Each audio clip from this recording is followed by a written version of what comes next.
Cool. Talks about life. See Nick, take two.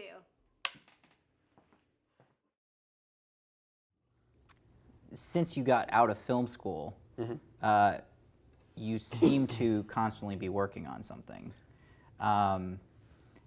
Did you make a lot of those contacts from film school, or is it just like your whole network basically kind of coming together? Yes and no. Right when I went into film school, I went in kind of guns blazing, just thinking I'm going to take in everything I can. Some people went into there like, oh, I'm gonna learn directing, I'm gonna learn just sound design and everything. I learned everything because I realized I was smart enough to know that I'm not gonna come out of that school like with a 3-picture deal to direct a feature and everything. I'm probably gonna have to do everything. Every time I've done like guest speaking at schools or things like that, they've always asked me like, what's the first thing you need to know? And I said, how to get someone coffee. Like what kind of sugar they like and all that stuff, because that's the job you're gonna get. And I've only had like a couple jobs like that, like right out of film school. But when I got out, I had made some contacts with some friends who were interested in what I do, interested in how I do it, and all that stuff. My career development advisor, Golan Ramraz, was like a good, just like champion of all my work. I showed him my stuff, and he was just like, "Oh, that's cool, that's cool." And then I'd come back like a couple months later to go over our next like meeting because our class thing that we had to do, and he says like, "Hey, got any more? I want to show somebody." And I just thought he was just like doing the like, "Oh, you could do anything" kind of teacher-student thing, just a bunch of bullshit. But it turned out he was very sincere about it. And after I graduated, he said like he wanted to kind of work with me a lot more. And then after he left that school, which was about a year and a half later, him and I still work to this day. He's produced a lot of the projects that I've done, almost everything. He's currently helping me write and produce my first features actually. I got quite a few of them that we're trying to get going. But yeah, that was just like a cool connection. My current DP, one of my current DPs, I met while in film school, but I got him through again, my producer, but I had known him. He was my actually instructor in like in the grip department. He taught us like how to like, wrap chords, stack C stands, all that stuff. And it's funny, now we're working together, and we made like a couple films together, and constantly making stuff. I'll call him every once in a while and like, got any ideas that we could do with this time? Tell me a little bit about the project that won you a RED Scarlett. The MOGA contest. Yeah. So that's a funny thing, like how that came about. So it was what, 2012? I think it was 2012. It was about 2 years ago, and it was around November. And what was happening was that I'm gonna tell you the true story of this because it's hilarious. So Jean-Claude Van Damme had just come up with that commercial where he was like doing the splits with those two like semis and everything. And then I was thinking like, it would be viral if we do a video like that, but with like little kids doing it and everything like that. And we were gonna do it, and I got my friends, my two filmmaking friends, who I met when I was working at a wedding filmmaking facility. And I was editing the videos, they were shooting them. And we wanted to do it, but we couldn't get any kids, we couldn't get everything we could, but we had a day set. And then so the day was coming, and we were like, okay, I don't think we're gonna be able to do it. Then we heard about the contest, and it had been going on for like a few weeks already. They'd already done 2 rounds, and this was the final round. And I'd heard about it, and I realized I just didn't have time, so I was just thinking, why don't we just enter that instead? Why don't we just shoot that instead and do that? And we were like in the last like week to like really get it going, but we decided, okay, let's do it. So I gathered an idea really quick, put it together, got some actors, and we shot it. We shot it a few days before Thanksgiving. I think 2 days before Thanksgiving.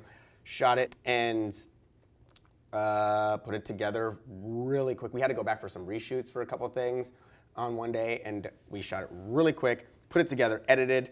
It was like the last bit, I was like not satisfied. I was like, it was like I had like an hour left before the deadline, and as I was hitting export, I was like, I don't have time to do my full res export. I'm gonna have to do like a 720 version. I'm like, okay, and I was like really disappointed in that.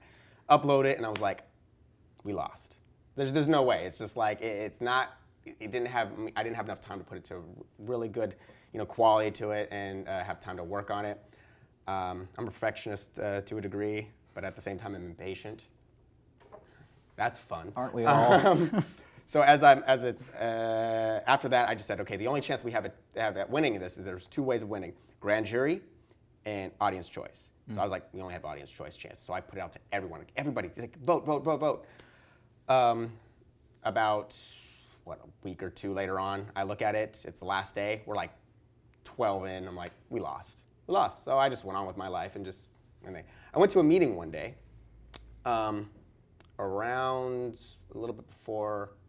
It was it was like the middle of December, and I went to a meeting at a big company, which was really exciting for me. And I was like, oh, that was a good meeting. And as I'm walking out, I check my phone and I get an email. I'm like, oh, what's that? And it says Moga, and I'm like, huh. And it says, congratulations, you've won the Grand Jury Award, Best Short. And I went, and I'm like, oh my God! I'm like screaming in my car, like in Beverly Hills. This lady comes up right next to me, who's walking her dog, like knocks on my window. Are you okay? And I'm just like, yeah, I just won a prize. And I'm just like, and she's like, congratulations, like thanks. I call my guy, and I'm just like, he's in the middle of class because he was like doing like school at the time, and I'm just like, dude, we won. He's ignoring my call, so I just text him like, dude, we won. He's like, don't mess with me. I'm like, no, I'm serious, we won. I forward him the email. He's just like, what? I call everyone I can. I'm allowed to because I'm not allowed to like let it out at that. And it was super exciting, and I was just like this, like walking around wanting to tell everybody, but I couldn't. And then, we won it, and then we were entered into the final round to shoot an actual commercial for the company. And that included like all the winners, so 6 winners in all. And did all 6 win a camera? Yeah, all 6 won a camera. There's again, there's 2 rounds, 3 rounds, 2 winners each. So for audience and grand jury. And so we all entered. I was runner-up. Ours was runner-up, and then the winner was a guy named Tizzy Ent, who did a really good project. I still think Mo's pretty cool. But no, it turned out really good. And I couldn't complain. I mean, that one was to win like $25,000 or something, maybe more. But I was like, I can't complain. I just won a $16,000 camera. Yeah. So. And then what was the first project that you used that on? That's it. Well, actually, technically that was the first thing we actually shot something significant on, with a beginning, middle, and end. But like my own thing, I don't know. I was kind of worrisome to like jump into like just using it right away without like I'd worked with the RED before, but not to the extent that I have as of now. I don't just jump into things. Well, I do, but I don't as much because I want to kind of know what I'm doing. That'd be like me just saying like, yeah, I'm gonna be an actor now. Like, how offensive would that be to every actor out there? Just like, oh, I'm gonna just work with the RED, and I'm like, I'm great at it. It's like, no, I mean, I gotta take my time and learn it, figure it out. So, I don't know exactly what, but the actual thing I'd say would be the Moga commercial that we did with it. Yeah.